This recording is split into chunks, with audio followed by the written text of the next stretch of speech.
Muy buenas noches, mi querido Tripón, a Lagunita, muy buenas noches y a todos ustedes, queridos amigos del universo del misterio. Bueno, se están moviendo muchas cosas, mi querido Tripón, mucho en cuanto a la literatura, sobre todo en la parte de misterio. Veo también que hay muchas personas que parece están reactivando el tema del fenómeno OVNI por las intensas oleadas en México. Mi querido amigo Johanan Díaz, quien es investigador y quien vive precisamente en este país, en su canal ha reportado demasiada actividad ovni, no sabemos por qué. Si es que este año va a ser el top de diferencia de años anteriores en que de pronto habían oleadas un poco parciales, pero parece que comenzó con unas buenas oleadas en México. Bueno, muy bien, Roles, titular para esta noche. Bueno, lo pidieron, mejor dicho, lo aclamaron y a petición de todos. La mayoría quiere saber cómo se hacen los rituales. Muchas personas creen que el temita de las 7 hierbas amargas, las 7 hierbas dulces, el tema de los espejos y ojo, el tema de las velas, que es tan importante, hay que saberlo trabajar, hay que saberlo usar. Y hoy preparé precisamente este especial de este programa dedicado a esos rituales que tal vez la mayoría quiere hacer y que a algunos les funcionará. Lo advierto, no me las sé todas, a algunos les funcionará. Pues dentro de mi trabajo he visto que los rituales que yo aconsejo funcionan. Y también a otros tal vez no les funcione de la misma manera o tal vez en un poco más lentos en reventar, más lentos en que eso depende de la credibilidad de cada uno al fin y al cabo. ¿Rituales buenos y malos, solamente buenos o el mismo ritual puede ser usado para bien y para mal? No, se pueden usar para mal también, ojo con eso. Y esto a raíz de la ignorancia y a raíz del desconocimiento de muchas temáticas que refieren el tema de los rituales al satanismo, al luciferismo, al tema de pronto los pactos con el diablo, etcétera. Hoy vamos a hablar de todo eso un poco. Muy bien. ¿Laguna ha practicado rituales? Solo, con amigos. Bueno, es que un ritual puede ser desde una oración, pero en el tema ya, digamos, de tratar de hacer brujería, cosas como estas un poco más oscuras. No he tenido la oportunidad de una vez acá que vino Mado Martínez, sí, periodista española, sí. que hicimos un ejercicio de tabla Ouija. Ha sido lo más cercano de resto de observado a distintos expertos e incluso novatos, ver cómo hacen sus rituales. He estado más de espectador porque sí me generan cierto temor desarrollar o que en mis manos esté uno de estos rituales. Bueno, muy bien. Bueno, pues amantes de los rituales o que quieran conocer un poco más de este tema, pues Roles nos va a ir hablando de diferentes rituales. Espero que no hagan esto en sus casas, sino que presten atención para oír e informarse mejor antes de hacer cualquier cosa como esta. También, entonces les repito, estarán las líneas abiertas por si usted quiere compartir una historia, hacer una pregunta sobre rituales a Roles. Desde ya la pueden hacer, si quieren, con el numeral cartel de luto. Y ya denme un minuto, en Instagram les voy a poner qué ritual conoce usted y si lo ha practicado o no, para que nos cuente. Historias al 232-2124 y rituales. Vamos a ir a la introducción de Roles sobre rituales. Claro que sí, rituales se conocen desde épocas antiguas, desde que la civilización existe en este planeta Tierra. Y rituales se han practicado a nivel de los elementos, ¿no? Debemos entender que la visión del hombre cuando llegó a este planeta, cuando lo comenzó a habitar, era totalmente diferente a la visión que tenemos nosotros. El hombre fue desarrollando su entendimiento de acuerdo al entorno y ese entendimiento se lo enfocó a lo sobrenatural, a lo extraño, ¿cierto? Entonces muchas de estas civilizaciones creían que, por ejemplo, el sol, la luna, eran dioses y que si uno le hacía ritual al sol y a la luna, ellos le podían conceder a estos habitantes, por ejemplo, que la siembra o que los cultivos, a los cultivos les fuera bien. Que por ejemplo no lloviera en época en la que estaba fertilizando la tierra para que los cultivos no se dañaran. Pero entendían que cuando esto sucedía era porque los dioses nos castigaban y porque tal vez los rituales que se tenían que hacer no eran como debía ser. Entonces también hay que entender que la idiosincrasia del pueblo, ya parece un político, la idiosincrasia del pueblo ha hecho que se tomen medidas un poco, diría, fuertes, porque hay algunas otras etnias que practican los sacrificios de sangre, esos llegaron después. Pero para entender bien el tema, hay que remitirnos a la antigüedad y ver cómo pensaba el hombre en la antigüedad, porque para él tal vez la luna concedía elementos como las mareas y lo veían como el llamado de la madre Gaia, la madre tierra, para determinados usos. Y así mismo se fueron creando poco a poco los diferentes sortilegios, los diferentes hechizos, etcétera, que el hombre fue tal vez compactando. Esa visión termina cuando llega el cristianismo y prácticamente barre con lo que sea, barre y limpia con lo que sea y destruye automáticamente la idea de la creencia a esos dioses superiores que estaban fuera de nuestro planeta Tierra y ya lo convierten y lo humanizan. Ya se vuelve humano el Dios, entonces ese Dios ya pide cosas, ya pide, por ejemplo, yo quiero sacrificios de sangre, ya pido sacrificios de la madre tierra, entonces ya el hombre concibe asesinar o matar desde sus propios animales hasta sus propios congéneres, con sus propios miembros de su clan, de la tribu.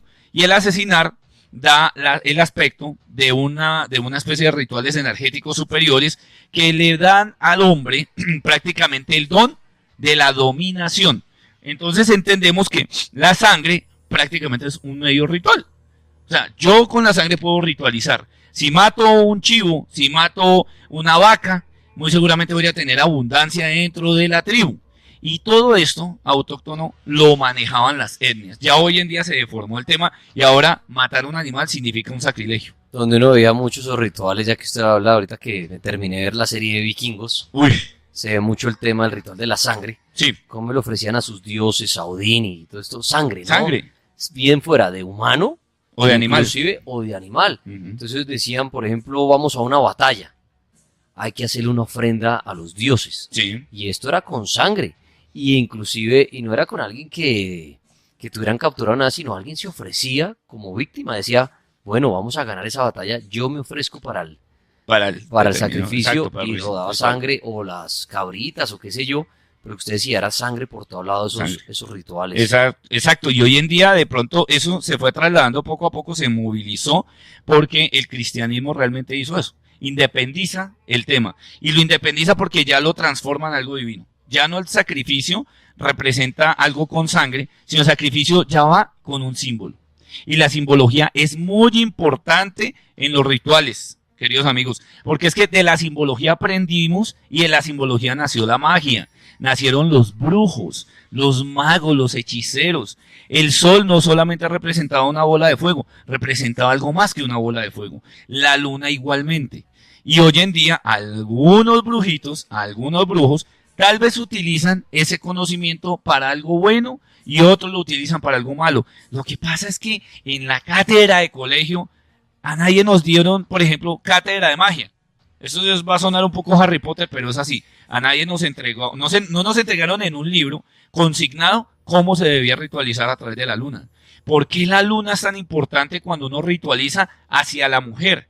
¿Por qué la madre tierra brinda cosas sembrando en épocas determinadas lunares que se llaman, por ejemplo, aquí son llamados plenilunios, y cuando pasa en la parte del sol, solsticios? ¿Y por qué estos solsticios y estos plenilunios, o también los equinoccios, marcan las épocas perfectas y exactas para, por ejemplo, sembrar, para tener hijos, para procrear, o tal vez para uno quedarse quieto en un año sabático, no hacer absolutamente nada porque necesitamos esa purificación? Entonces es bueno que ustedes se den cuenta que los rituales no se inventaron ahorita. Los rituales vinieron con el hombre, de la existencia del hombre, desde que el hombre pisó el planeta Tierra.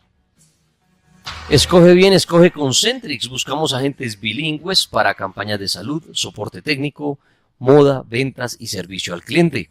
Preséntate en Bogotá de lunes a viernes en la calle 127, número 7 a 28, de 8 de la mañana a 4 de la tarde. Pero les estará hablando de rituales y ustedes podrán llamar a opinar, hacer preguntas, contar historias, todo lo que quieran hacer a través de la línea telefónica. Lola Mega, buenas noches. tenemos... ¿Aló? No, ahí está. ¿Aló? No. ¿No? Bueno, entonces, Parece en que- la 2, la siguiente llamada. ¿Aló, la Mega? Hola, Sí, ¿con quién hablamos? ¿hablas con Caterine? Caterine, bienvenida al Cartel Paranormal. Cuéntenos, ¿conoce algún ritual? ¿Tiene alguna historia para contarnos? Pues una historia, si realmente pasó hace muy poco. A ver, ¿qué te digo? Es algo extraño, todavía no me explico, fue por capricho y todo, se lo pedí. Mi padre duró 2 meses y medio hospitalizado en la EPS, como siempre por una negligencia médica, pero bueno. Lastimosamente él perdió la vida hace poco, se me fue. Realmente los de la EPS me lo llevaron hasta su sepulcro el 28 de diciembre del año que terminó. Mi padre, o sea, luchó muchísimo, le aplicaron supremamente muchísimos antibióticos para salvarlo por una úlcera que le dio porque él era diabético. Sí. Y durante muchos años él estuvo luchando para que nunca le fueran a cortar una extremidad. Y pues hice yo todo lo posible, como hija hice todo lo posible para que esto, pues, al alcance de los médicos se pudiera solucionar. Bueno, pero lastimosamente así no fue. Entonces, él le tuvieron que amputar la pierna. Y él Sí. dijo pues que lo hacía por nosotros y que, porque pues prácticamente estábamos perdiendo la plata de él allá porque estaba aburrido de estar tanto tiempo encerrado y que nosotros pues el sufrimiento de levantarnos, ir a trabajar, ir por él, estarnos allá, volvernos a las 11 de la noche acá a Palmira y él estaba hospitalizado en Cali. Y él aceptó. El día de la operación salió supremamente bien, o sea, como si eso hubiera sido una broma. La noche le dije a mi hermano que se quedara, que pues que estuviera con él porque él estaba muy débil. Bueno, así sucedió. Al otro día amaneció débil, así. Y yo, papi, ¿qué tienes? ¿Cómo estás? ¿Cómo te sientes? Y él me dijo, no, estoy cansado, déjeme dormir. Y yo le dije, bueno, papito, si quieres tú, yo me quedo. Y me dijo, no, váyase, que está muy tarde. Y yo le dije a la doctora, bueno, me quedo, no, debe ser el antibiótico que lo tiene mareado o la anestesia del día de ayer. Y me fui. Y a la hora exacta que yo llegué acá a Palmira, a mi domicilio, Sí. él entró en código azul. Mi padre sufrió 2 paros cardíacos. Realmente se lo llevó lo que ni siquiera sufría. Entró en uno de 6 minutos, lo reanimaron y lo bajaron a la UCI, pero en la UCI, cuando ya llegamos a la hora, le dio uno de 11 minutos. Entonces, se fue por 16 minutos y volvió, pero después de ese día, de ese 18 de diciembre, ya mi papá no volvió a abrir los ojos más. Quedó entubado en la UCI. Y yo le decía, bueno, papá, y si tú te quieres ir, ve y descansa, ya luchaste, ya hiciste lo que pudiste. Lo tratamos de liberar por muchísimas cosas, mi hermano le llevó agua bendita, lo mojamos. Solamente a veces nos soltaba una lágrima y el último día antes de fallecer nos movía como un dedito. Pero ese día antes de fallecer, él murió el 28 de diciembre. Sí. Y el día 26 de diciembre pasó algo muy inusual. 25 de diciembre yo le dije, papito, ay, yo quiero que abra los ojos, yo quiero tenerte acá. Mira que tú te has soñado, te has despedido a mis hermanos en sueños, pero conmigo nunca, no te despediste, papá. Yo te quiero volver a ver. Y ese día me vine y me despedí a las 4 de la tarde y me vine. Y estaba en mi cuarto. Él nunca entró a mi casa, sí estuvo cerca, pero nunca entró a mi casa. Y cuando estaba en el cuarto, normalmente un bombillo LED se funde y se apaga. Sí. ¿Cierto? Estaba sola, precisamente hace unos segundos había salido mi hija de 7 años, que era la adoración de él. y yo me estaba colocando la pijama cuando el bombillo comenzó a hacer pero la luz, como se funde un bombillo normal, no es así. El bombillo se pone negro y ¡pum! Se apagó y listo, ¿no? La luz comenzó a sonar y me emitía, era una luz roja intermitente en la pieza. El primer instante yo no sentí nada, sino que yo le pregunté a mi mamá en el otro cuarto en voz alta: mamá, ¿se te fue un apagón de la luz? Normalmente que puede suceder en algún barrio. Dice, no, acá hay luz. Cuando yo dije eso, volvió con más fuerza la luz y comencé, yo, o sea, no sé si fue miedo o fue como el impacto que me dio. Sí. Que lo primero que hice fue apagar la luz y salir. Y yo sentía que él estaba y como si él se estuviera como despidiendo, no sé si de pronto ustedes me pueden dar una explicación a eso. Y al día siguiente yo llamé a mi hermano mayor y le dije, Ricardo, algo te está pasando, tenés algo allá en la casa, y mi hermano me dijo, no, porque yo dije, mi papá se vino a despedir de mí, papá se me va a ir. Y en cualquier momento nos llaman del hospital, de la clínica, y nos dicen que se fue, porque mi papá se vino a despedir de mí. Desde esa noche, créeme que no he podido ir a dormir a mi cuarto. Estamos con mi mamá, con mi hijo, estamos todas agitadas en la pieza de ella. Yo tengo varias preguntas y es, primero, lo que usted preguntaba si fue su papá o no, esa es su conclusión. Porque usted fue la que vio la experiencia y... Sí, es como si yo dijera hoy, bueno, mamá, no se alcanzó a despedir de mí, venga y se despide, llegó y de pronto una luz titila varias veces. Sacaré mi conclusión y irá, excepto que uno la vea, ¿no? Presente y le diga, hola, mijo, vine... Usted me invocó y aquí estoy. Bueno, miércoles, ahí ya no hay nada que discutir. Pero si uno pasa algo extraño y usted asume que fue eso, es válido. Es válido. O la persona que dice, sentí el olor de él cuando llegué a la casa y esa fue la manera de despedirse de él. Eso es completamente válido y usted es la dueña de su verdad. Y si usted quiere tomar eso como la despedida de su padre, pues totalmente válido.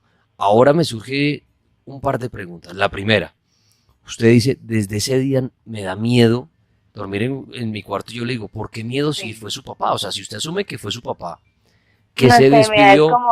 ¿por qué miedo si al contrario fue algo lindo? Diferente uno decir, yo no vuelvo a dormir ahí porque se me apareció el diablo. O veo una sombra negra espantosa, pero... Es la impresión de que me aparezca, ¿me entiendes? Pero al contrario, o no sé, pues cada persona piensa igual, pero miedo a que se le apareciera y no sería algo más bien algo bonito que usted mañana o una noche pudiera hablar con él, pues él, y con él, pues le pido perdón, con él como fantasma, ¿no sería algo bonito, llamémoslo así, ya que usted de pronto no pudo tener esa despedida y jamás pensó que el hombre se fuera a ir de charlar así a un minuto? ¿No le parecería eso muy lindo que él se apareciera para charlar? Sí, pero realmente, pues lo más duro es que yo fui la última persona que lo vio con vida, ¿no? Esa noche que le dieron los 2 paros, y yo le dije, papito, en nombre de Dios, y él como pudo me dijo, pues que Dios la bendiga, y eso es lo más duro para mí, ¿no? Saber que yo fui la última persona que lo vio con vida, y yo haberle pedido eso y que me haya sucedido eso, ¿no? Porque yo fue al día anterior que yo le había pedido eso, y eso pasó inmediatamente al día siguiente. Acá dice... hay rituales donde las personas se pueden convertir en el animal que ellos quieran, dice Paloma. Eso habla mucho en el tema de las brujas, ¿no? Sí. Los rituales que hacen las brujas para convertirse, bien sea en aves, en perros. Dicen acá, también está el ritual de las velas para el que quiere ver espíritus, dice Karen. Sí. Dicen acá, conozco muchos, pero el que me ha funcionado y le tengo mucha fe es bañarse con sal marina. Esto sirve para sacar las malas energías y trae buena vibra, dice Isacris. Ritual del 23 al 24 de junio, la famosa noche de San Juan. Cuenta la historia que a las 12 de la noche se puede ver el rostro de Satanás dispuesto a ofrecer un buen trato por un alma. Se necesita un espejo, 2 velas blancas y agua. Roles, hablando de los pactos con el demonio. Sí. Son muy polémicos, muchos creen en ellos, otros no. Se dice que al hacerlos usted le van a conceder lo que quiera en la vida. Sí. Lo que pasa es que el contrato con el diablo dice que bueno, él le dará todo en la vida, lo que usted le pida. Ahí sí, como dicen, salud, dinero y amor y todo, fama, riqueza, pero que cuando usted muera, usted será para siempre del diablo. Sí. Claro, nosotros en este plano no sabemos ni qué viene después de la muerte, no sabemos qué es la eternidad, no sabemos qué es el cielo o el infierno, y por ende, de pronto no nos asustaría firmar un contrato así, decir, no, deme a mí todo en vida, que no, todavía vivir 80 años, mejor dicho, la berraquera de la vida. Pero qué tal que esos 80 años sea tan solo una milésima de segundo de lo que viene. Sí. Y después de morir, que llegue este hombre y le diga, bueno, vengo a cumplir el contrato. Ya usted tuvo todo en vida. Ahora, pues llegó el momento de que usted sea mío.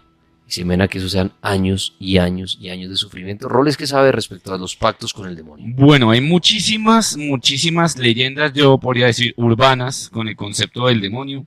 Hay muchas personas que dicen tener conocimiento de todo el entramado, de lo que equivale a abrir astrales del bajo, ¿no? O bajo astral, como es conocido.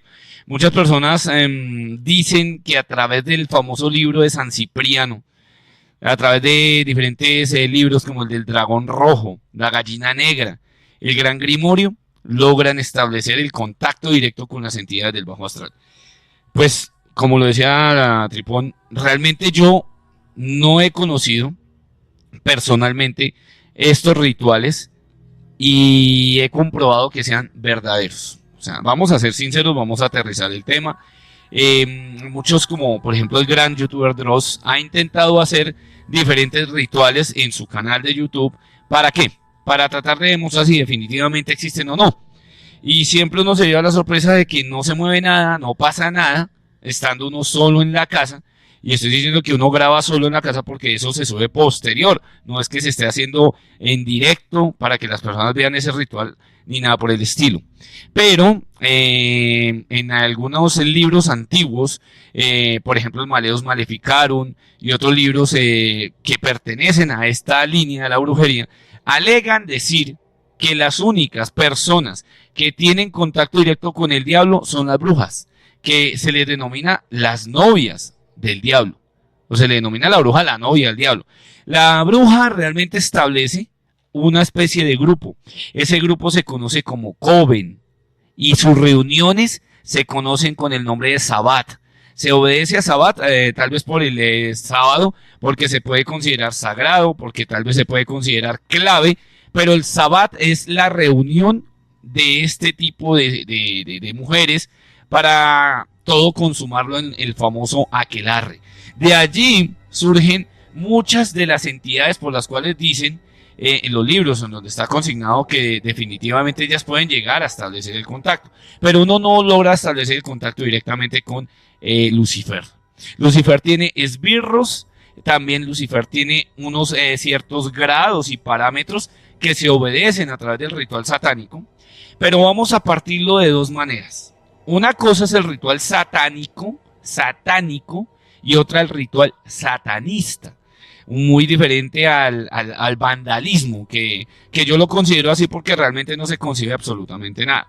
¿Qué es el satánico o el satánico que practica este tipo de rituales? Pues sencillamente la persona que dice que sacrificando un gato negro a las 12 de la noche se puede concebir tener contacto con alguna de estas entidades del bajo astral. Para los que han estudiado la demonología, se sabe muy bien que al mismo tiempo, como se conoce la estructura celestial o el alto astral, con sus correspondientes personajes, por decirlo así, vamos a colocarle ese nombre, el infierno también tiene otros personajes. Entonces, si por ejemplo arriba se obedece a una tríada, que es Padre, Hijo y Espíritu Santo, en el bajo también hay una tríada que pretende burlarse y establecer completamente lo contrario a la luz, simbolizando la oscuridad. Entonces estamos hablando que muy seguramente pueden estar allí catalogados Belcebú, Astarot, Baphomet, que son entidades que hemos nombrado, que algunas personas dicen haber establecido contacto. Para la muestra un botón, no sé si ustedes recordarán el caso de Josué, una persona en México que parece ser, después de haber tenido una situación tremenda a nivel económico. Una situación en la cual él no levantaba cabeza, no daba pie con bola prácticamente, y en el desespero decide venderle el alma al demonio. Para ello, el hombre trató de consultar todo lo habido y por haber en el tema del satanismo, logrando así establecer contacto con un representante, con uno solo, llamado Lucífugo Rofocale. Se supone que Josué, intentando llegar a establecer el contacto con él, logró a través de algunos rituales tener la palabra o tomarle la palabra al denominado Lucífugo Rofocale. Cuando este hombre ya tiene el contacto pleno, Lucífugo se ríe de él porque lo primero que le dice es: ¿qué necesitas? Pídeme lo que quieras. Y lo único que Josué plantea es: yo quiero plata. Lucífugo obviamente en ese contacto dice: pero bueno, o sea, yo te puedo dar más, yo te puedo dar, no sé, reinos, te puedo dar una presidencia, te puedo establecer como dueño del mundo. No, yo solo quiero plata. Y Lucífugo, según Josué, le logra establecer el contacto con una sola condición: que él tome la vida de alguien, de un ser querido que él quiera mucho, para que se la dé a él en muestra del pacto. A lo que accede Josué. Cuando Josué se toma su buen tiempo para pensar un poco a quién asesinar, pasa por todos los miembros de su familia, hasta que él en últimas decide asesinar a su abuela ahogándola con un pañuelo, colocándoselo en la boca. Esto transforma la mentalidad de Josué. Ya Josué pasa de ser una persona tal vez benévola a una persona que en ese momento mira cómo se siente tener el poder de quitarle la vida a una persona o de parar y dejarla vivir. Eso ya prácticamente transforma el caso de Josué. Es especulativo el caso.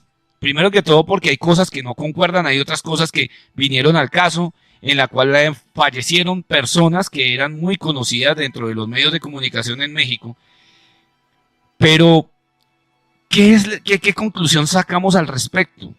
¿Será que es posible que nosotros le logremos tomar la palabra a una entidad, en el caso de que existiera, con tanta fuerza, con tanto poder, como para que se digne a darnos a nosotros unos simples mortales, que nos puede matar un ladrillo, que nos puede matar una caída, un resbalón, a una entidad energética que tiene tanto poder y que algunos aseguran tener la capacidad de canalizarla? O sea, si eso hace parte de los rituales, pues la verdad nunca los he conocido. Sé que las etnias antiguas lo lograban hacer a través de unos rituales de invocación muy ocultos que hasta la fecha no se ha sabido de ellos.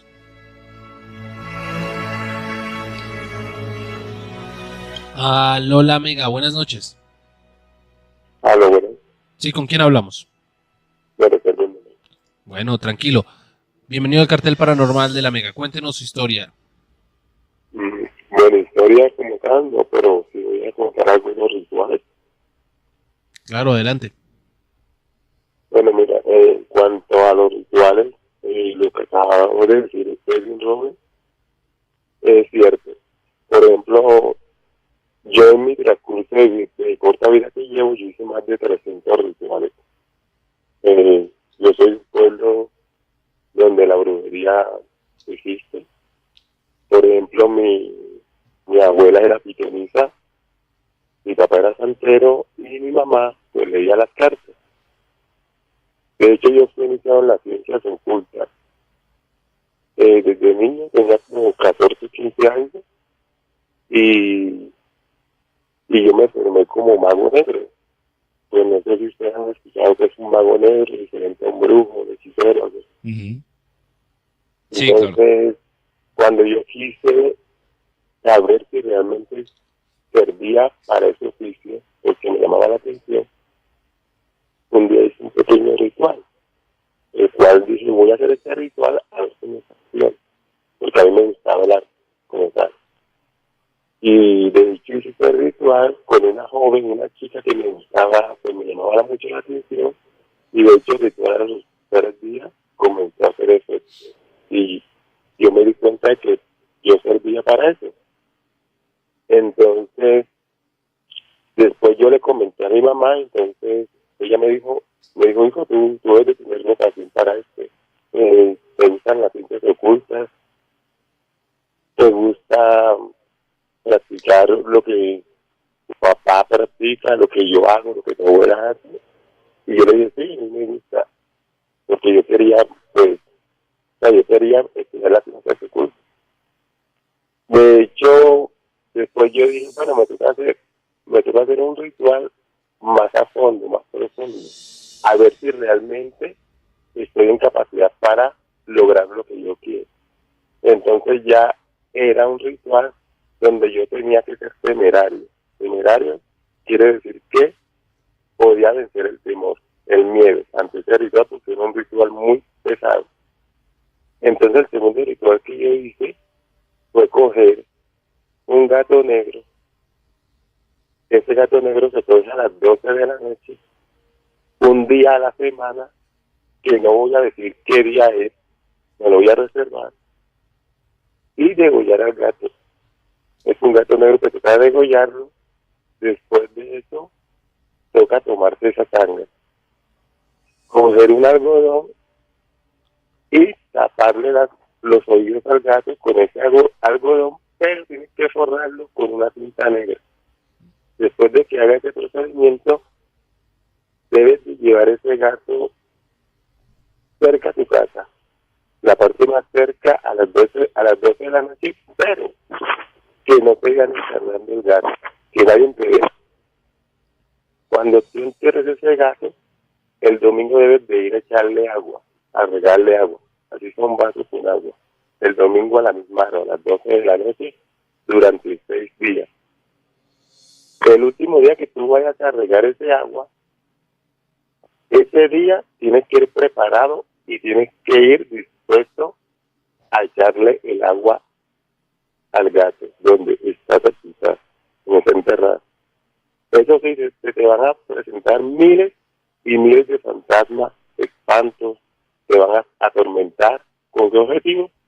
Para que tú desistas de regar el agua el último día. Es sencilla la respuesta. ¿Por qué ese día te van a atormentar? Porque si tú llegas a echar el agua el último día, así los fantasmas se te aparezcan, los demonios te quieran atormentar, o sembrarte el pánico, el miedo, tú lo llegas a doblegar. Es decir, el demonio queda al servicio tuyo. ¿Y por qué ellos hacen eso? Se te aparecen porque no le agrada al demonio ponerse al servicio de nadie, menos del ser humano. ¿Sí me están entendiendo? Sí, señor. Sí. Entonces, cuando tú haces eso, automáticamente ya el demonio queda a tu servicio y tú los puedes manejar, los puedes doblegar y ellos quedan a tu disposición y tú puedes hacer con ellos lo que tú quieras. Ese es un ritual que yo hice y ese ritual fue 100% y funciona al pie de la letra. Y el demonio queda doblegado de ti más de 2-3 meses hasta que tú lo decidas y tú lo puedas soltar. Ese es uno de los rituales que se hacen para poner al demonio al servicio de uno.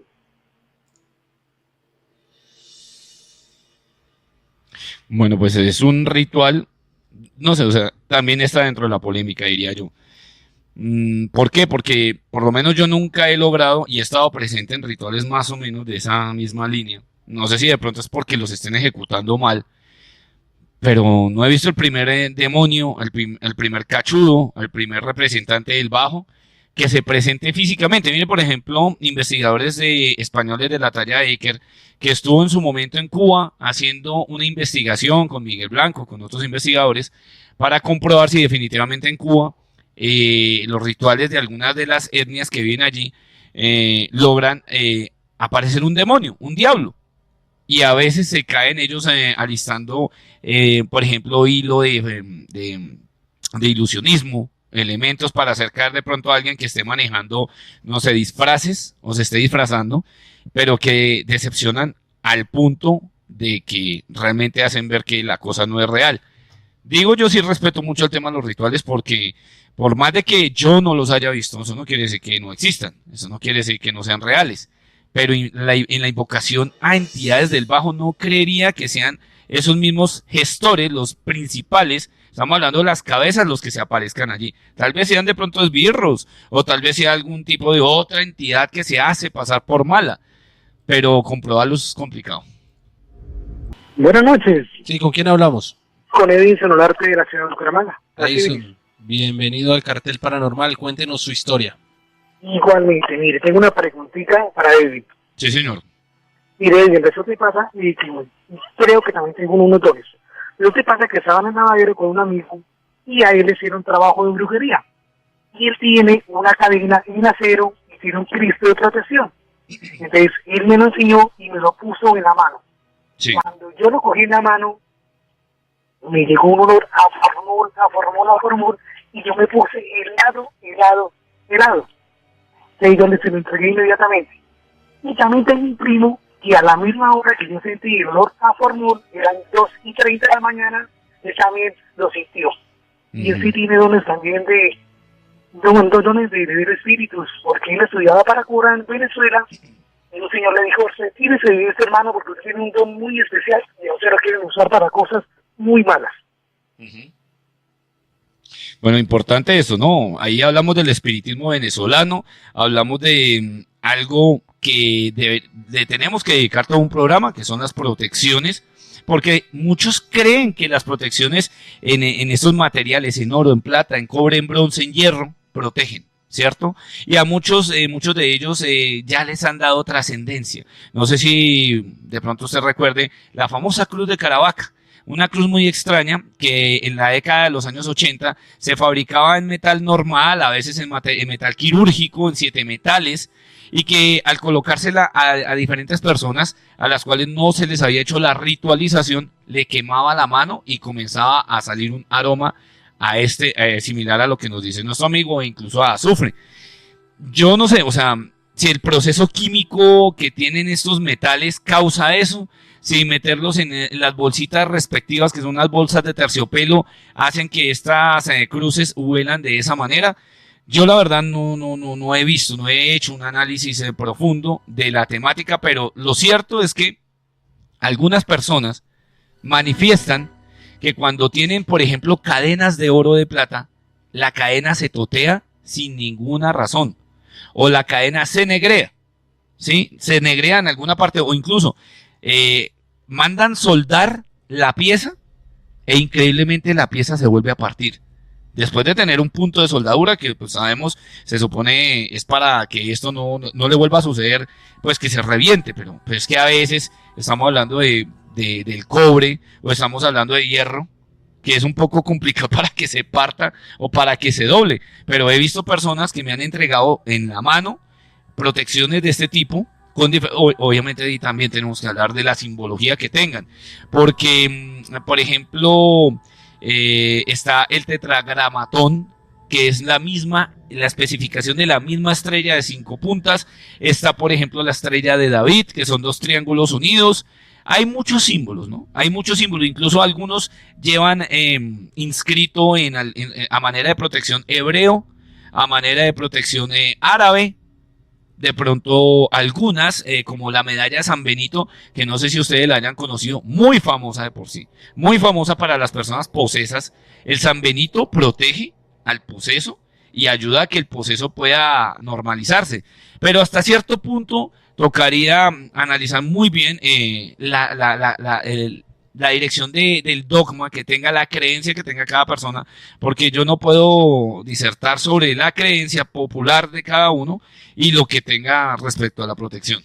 Hablamos de rituales en el Cartel Paranormal. Si usted quiere llamar, hacerle una pregunta a Robles sobre rituales, contar qué ritual ha practicado usted o contar una historia, puede hacerlo. La Mega, buenas noches. Ya, no, muy buenas noches. Sí, ¿quién habla? Hablas con Jason. Jason, bienvenido al Cartel Paranormal. Antes de una historia, si es que la tiene, ¿ha practicado alguna vez un ritual? Sí, yo he practicado muchos rituales porque yo también soy una persona que manejo dones espirituales y atiendo consultoría y hay veces cuando uno tiene pacientes que con problemas y todo eso, y esos problemas son bastante fuertes, eso lo contamina a uno, esa parte espiritual, lo negativo. Entonces yo también he hecho rituales de limpieza, por decirlo así. Y usted dice que usted ofrece servicio y todo, ¿y cuál es el don que usted tiene? ¿Qué ofrece usted? Bueno, de los dones que yo más manejo es la percepción extrasensorial y la comunicación con personas fallecidas. O sea, usted puede, de casas. Usted puede hablar con muertos. ¿Y ese don de hablar con muertos, cómo lo descubrió? ¿Desde qué edad lo tiene? Pues yo lo descubrí aproximadamente unos 12 años. O sea, yo tengo 23 años y más o menos como de los 10, 11 años empecé a ver cosas que no eran normal y entonces yo fui al médico. Sí. Y entonces estuve con el psiquiatra y todo eso y no encontraron una razón que era pues no normal. Entonces pues me mandaron unas pastas y todo eso y eso no me sirvió porque yo seguí lo mismo. Sí. O sea, yo inicié viendo cosas raras así, como sombras y todo eso, y hay veces hasta yo le preguntaba a personas que estaban a un lado mío que se habían visto sombras así, y esas sombras que yo veía, negras, blancas y varios colores, y esas personas me decían que no, que yo no veía nada, y si sentían cosas raras, eso es lo que me decían ellos. Y usted a la hora de hablar con un muerto, ¿cómo logra esto? ¿A través de un nombre? ¿Los ve todo el tiempo? ¿Está viendo usted fantasmas? ¿Cómo es ese ejercicio? Pues yo últimamente he aprendido a controlar el don, o sea, lo he aprendido a cerrar y todo eso, para que no me molesten en ciertas ocasiones. Por ejemplo, yo trabajo también, cuido fincas. Sí. Y en ese momento pues ando solo y todo eso. Y yo a veces me toca la ronda a ciertas cosas que hay que cuidar y escucho muchas voces, veo sombras, cosas así, lo llaman a uno, dicen palabras y uno voltea, mira y no ve nada, pero sí siente esa presencia. Y por ejemplo, cuando alguien quiere una comunicación, que usted le ayuda a comunicarse con la mamá, con el hijo, con el hermano, ¿usted cómo logra eso? ¿Usted los llama a través de su nombre y esos fantasmas vienen? ¿O cómo es el ejercicio? No, el ejercicio, pues, lo primero le pediría el nombre completo de la persona, Sí. que ya falleció, y la fecha de nacimiento y todo. Y yo abro como una especie de un portal dimensional. Sí. Desde aquí yo pido los permisos espirituales, los normalitos, y después ya empiezo a hablar con esa entidad. De la forma de que yo lo hago es, hay veces los escucho y más que todo es percepción extrasensorial. Y lo que yo logro sentir es que la mayoría de las comunicaciones que yo he realizado, esas presencias quedan en algo como en un triángulo, no sé, como algo que se repite el último día de su muerte. O sea que no se puede comunicar con todas, sino precisamente las que quedan como penando. Hay unas que sí logran pasar a un campo como descanso. Sí. Hay otras que no logran. Entonces, esas entidades que quedan así como en estado de pena y todo eso, son las que más solicitan la ayuda espiritual, y entonces ya uno empieza a hablar con esa entidad y si alguien, o sea, la persona que está consultando, pues ya uno le da nombres, le da a entender lo que quiere decir la entidad, o hay muchas entidades también dicen que no quieren decir nada, que las dejen en paz, y que yo respeto esa decisión de ellos. Y si usted habla con estas personas que han fallecido, ¿usted puede preguntarles lo que quiera? Sí. Por cierto, yo también tengo que... O sea que usted debe saber qué hay después de la muerte. O sea, lo que yo he hablado con ellas, sí. Sí, pero hay varias situaciones que lo que yo no he logrado entender es que cada persona tiene un final diferente. O sea, hay personas que que sí logran reencarnar, porque, bueno, eso es lo que me han dicho ellos. Los fantasmas le han dicho eso. Sí, sí, sí. Hay otros que sí se quedan como estancados, más que todo cuando son muertes violentas. Muertes violentas y todo. Yo por ahí también tengo unas llamadas muy paranormales que tengo que enviarles a ustedes. Y hablan de, o sea, las llamadas es otro tema aparte, para explicarles bien y todo eso. Y cuando usted habla, y estas personas le han hablado de pronto del infierno, del cielo, que se encuentran con los seres queridos, que se encuentran con un Dios, algo así. O sea, no, ellos, yo creo que el infierno, el que llaman, o sea, de fuego y todo eso, es como un plano de sufrimiento. Sí, pero perdón, pero a ver si me hice entender. No es lo que usted de pronto piense. Como usted habla con los muertos, mi pregunta es, ¿el muerto le ha dicho a usted, oiga, es que estaba en el infierno y es así? ¿Usted le ha preguntado a los muertos esto? Oiga, venga, me decía que usted le preguntó que después de la muerte y alguno le ha dicho si estaba en el infierno, en el cielo, ¿cómo son estos lugares? O sea, yo les he preguntado de esos lugares. Del infierno lo que me han dicho es que ninguna entidad ha logrado estar en ese lugar. Okay. Porque están como en algo de un juicio, están esperando algo. Sí. No sé qué será, si será el final de la humanidad. O sea, pues eso pasará millones de años o no sé cuándo pasará eso. Y dicen que es un lugar de sufrimiento y todo eso, de la cual sí se encuentran pues lo que llamarían demonios. Lo mismo el cielo, que el cielo es un campo de reposo, donde la cual no existe el tiempo, no existe nada de eso, no existe el comer, muchas cosas así. Y cuando usted ve los muertos, cuando logra esa charla con ellos, ¿cómo los ve usted? ¿Cómo fallecieron? ¿Personas comunes y corrientes? ¿Los ve como nos han dicho que son los fantasmas, a veces como transparentes? ¿Cómo son ellos físicamente? Pues ellos tienen muchas formas, o sea, yo los he visto de muchas formas. Sí. Y cuando yo me comunico con ellos y todo eso, algunos los he visto transparentes, otros se ven sombra, otros no se ven, se sienten, es como un poltergeist, que le mueven cosas a uno y no sabe que hay algo ahí. Eso se siente de esa forma. Bueno, muy bien, pues interesante la historia de nuestro amigo, muchísimas gracias. El tener ese don de hablar con muertos y contarnos más cositas acerca de ese tema. Seguimos recibiendo llamadas en esta noche, 031-232-2124, y ya Roland nos va a hablar de otro ritual. Lola Mega, buenas noches. Bueno, no está, entonces en la 1. Lola Mega. Hola, buenas noches, ¿cómo está? Buenas noches. Hermano, ¿cómo está? ¿Cómo me le va? Muy bien, sí señor, ¿cómo está usted? Bien, gracias, muy amable. Bienvenido al Cartel Paranormal, cuéntenos su historia. Hermano, pues estamos al aire, ¿no? Sí señor, estamos al aire.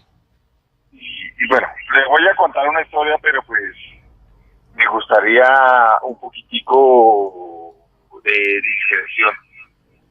Sí, pero antes de que me la cuente, bájele por favor totalmente a su radio, si no se va a enloquecer usted ahí. Listo.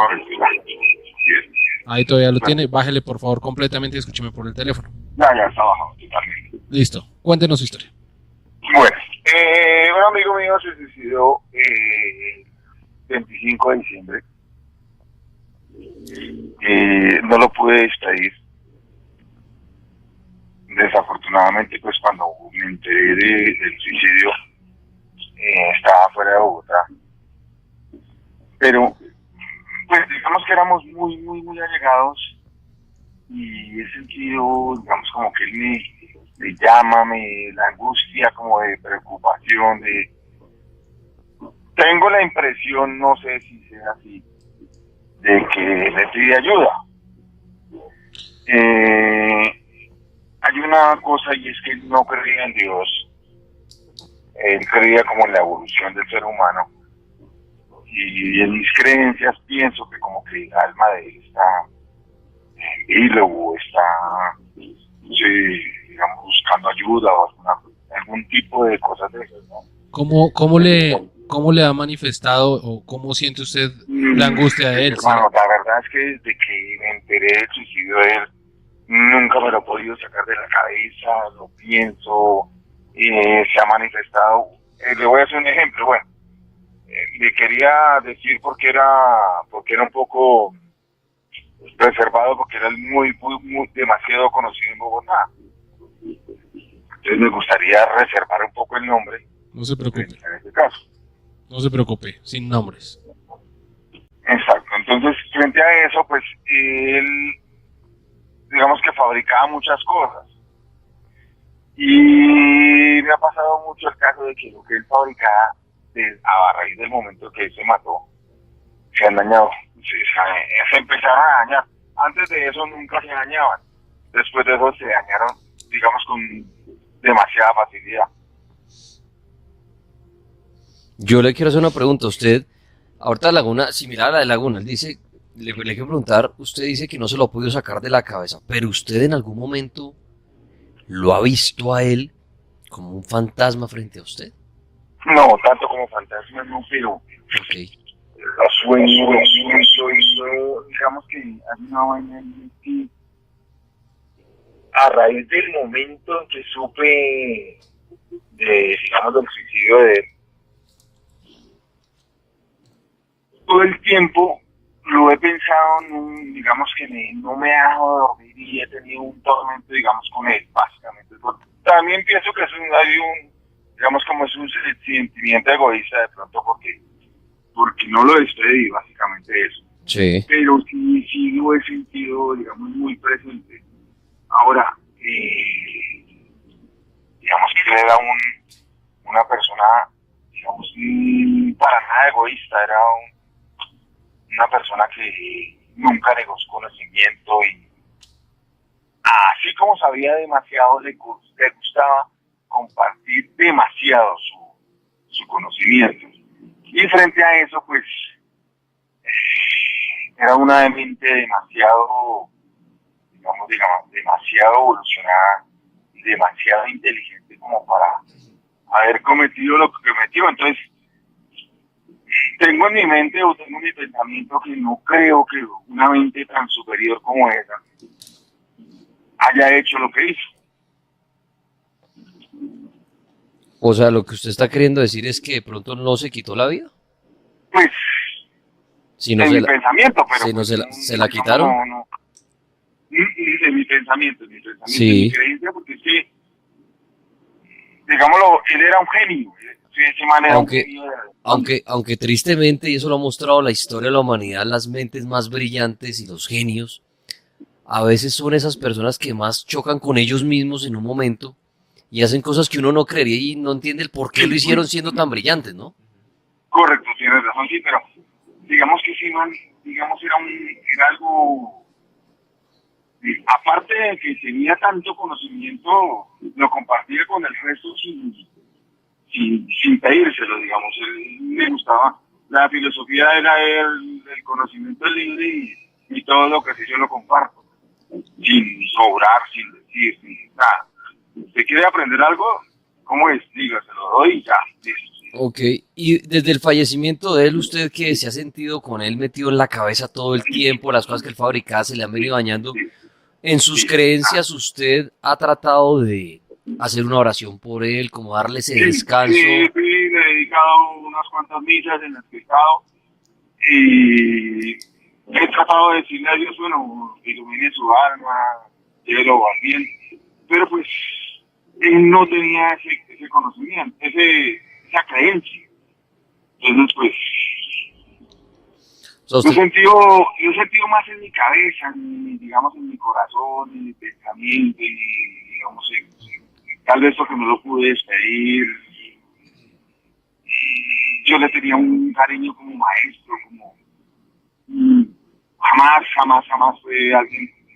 Siempre que le pedía ayuda, nunca me la negó, siempre me decía, se hace así, se hace esto, se hace aquello.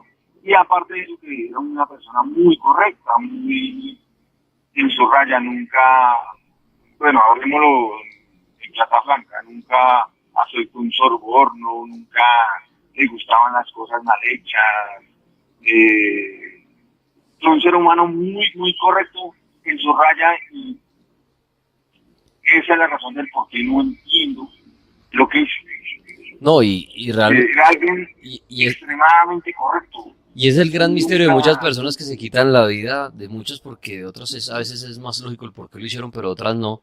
Yo aquí lo único paranormal que veo es que las cosas que él fabricó, que usted tiene, se empezaron a dañar después de la muerte de él. Eso sí es extraño porque, bueno, lo normal es que uno quede afectado cuando un amigo, un hermano, el que sea, se quite la vida. Y yo creo que personas que tenían mucho afecto hacia él, pues quedan con la cabeza rayada, así como decimos, o sea, no debe ser fácil como usted, entonces, pero lo único extraño en esta historia paranormal es las cosas que se están dañando, que como usted decía, antes de la muerte él no se dañaban y él murió y las cosas empezaron a dañarse. Aparte que lo que hacía era demasiado bueno, nunca, o sea, hizo cosas extremadamente buenas y nunca se necesitó, digamos, bueno, vamos a poner un ejemplo. En Bogotá hay mucha persona que hace cosas para que lo necesiten todo el tiempo. Se dañan y necesitamos buscarlo todo el tiempo. Y él no, él hacía algo que perdurara y que nunca se dañaba. Yo le tengo una pregunta a Robles, Sí. y a ver si le podemos ayudar a nuestro amigo, y es, ¿será que el también tener esos objetos en la casa le están haciendo a él dar ese dolor de cabeza? Porque claro, sigue viendo los objetos todo el día, y eso le causa más dolor. Yo sé que es difícil desprenderse de las cosas porque uno quiere tener el recuerdo, ¿no? De cómo botar esas cositas que fue las que me regaló, las que le compré y era mi amigo. Pero de pronto no es mejor uno deshacerse de esas cosas que estar viéndolas todo el día, porque cada objeto de esos, por bonito, por bueno, por costoso, porque no sé qué será, le está causando ese dolor de cabeza al hombre. Es muy importante analizarlo desde el punto de vista antropológico. Yo lo coloco así. Si recordamos, muchas de las etnias antiguas que habitaron nuestro planeta enterraban a sus seres queridos con todo y lo que tenían encima. O sea, si tenían brazaletes, si tenían cadenas, si usaban una ollita, un pocillo, para adentro de la tumba con eso.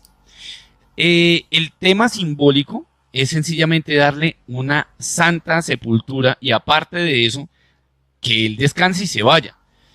Creo que lo tenían claro. Si nosotros mantenemos algo vivo todavía, aunque esté inerte, el recuerdo no se va a ir.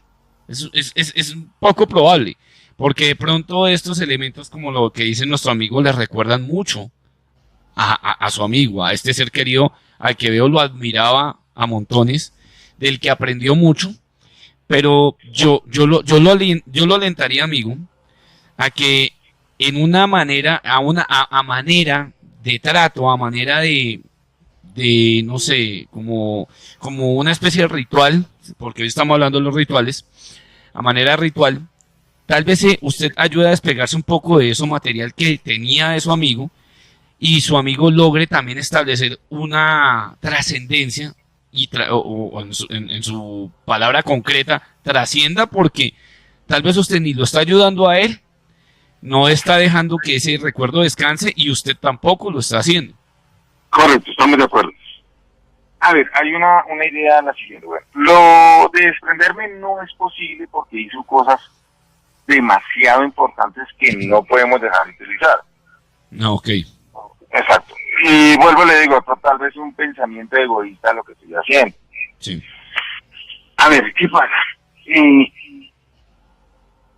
La idea es la siguiente. Yo pienso que tal vez, en lo que yo siento, él no ha descansado, tal vez por sus creencias. También entiendo que mis creencias son diferentes a las de él, pero creo que él no ha descansado. Él, digamos, tal vez se decidió pensando en descansar, pero no ha hecho su cometido y tal vez me pide ayuda, porque todo el tiempo he hecho algo, he tratado de olvidarme, he tratado de sacarlo de mi pensamiento, pero desde que supo que se decidió y no pude acompañarlo a su entierro, digamos, está todo el tiempo presente y todo lo veo, y a partir de eso empezó a dañarse sus aparatos, y tengo bastantes aparatos de él. Entonces, tal vez fue psicosis mía, sí, pero es muy extraño, a partir de que él estaba bien, nunca pasó. Se Pero fue después- y empezó. Después empezaron Pues a... ese es el gran misterio de esta historia y quiero agradecerle a nuestro amigo el contarle las gracias por esa historia. ¿Qué tiene la verdad ahí? No se sabe. O tocaría esperar a que este fantasma se apareciera. Sí. Que no se apareció hasta el momento, lo que él dice es más de mi cabeza. Claro, Y, es más por un y recuerdo. ahora está muy reciente. El hombre hablaba que él se quitó la vida el 25 de diciembre. Estamos apenas a 17 de enero, eso está Hace muy poco, fresco, Está muy reciente. como para olvidar ese suceso. Pero bueno, amigo, gracias por compartir su historia. Y yo ahí lo paranormal que veo es que los aparatos empezaron a dañar después de que él murió. Nuestro amigo oyente decía, ¿será que de pronto a raíz de las creencias de él está sufriendo?